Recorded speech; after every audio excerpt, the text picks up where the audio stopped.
So now we're in the section in chapter 6 of Ephesians that talks about children in regard to their relationship with their parents.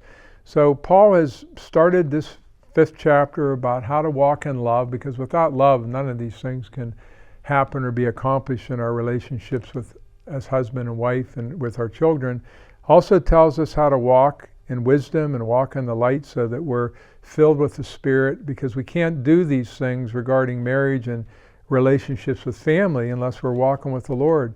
And so it says in verse 1 of chapter 6 of Ephesians, children, obey your parents in the Lord, for this is right.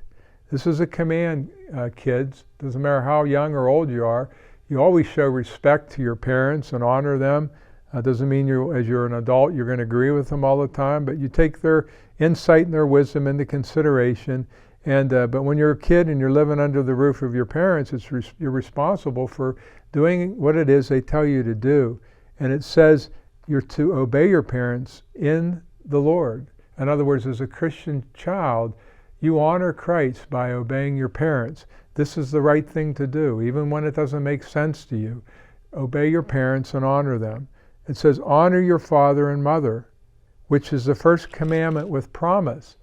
And the promise is if you're honoring your mom and your dad, it will be well with you. In other words, you're going to have a stable, blessed life, and you may live long on the earth. And it also talks about physical years of longevity. It doesn't mean that everybody that does this is going to have a long life necessarily, but there's a promise in this commandment that there is the benefit of a longer life, whatever that means from God's perspective, because sometimes people die young because of illness or disease, but there is this promise of having a stable, joyful, peaceful life by being in fellowship and communion with your parents.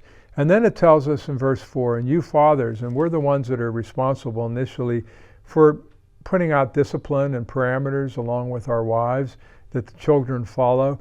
We're not to provoke our children to wrath. In other words, we're not to do things that make them unnecessarily angry or uptight or anxious. And sometimes we can do things. The kid will say, well, why do I have to do that? And then we say, because I said so, or something. And that's not a good way to communicate to our kids. We have to be patient and not bring them to a place of anger and being mad at us, because that's not healthy. And then they rebel and they become hard-hearted. So spend time with your kids and minister to them and discipline them with love. It says bring them up in the training and admonition of the Lord. That's the most important thing you can do as dads, to be the priest, the pastor of your home, to lead your family in devotions, to lead your family in prayer, as a group and then one-on-one with your kids at different age levels, to really be pouring into them the truth of the Lord, the Word of God, because as they're being brought up and you're training them, they're going to learn to listen to the Word of God like you are and to follow Him. And that's the blessing of having a godly family. So we'll catch you tomorrow. Have a wonderful day.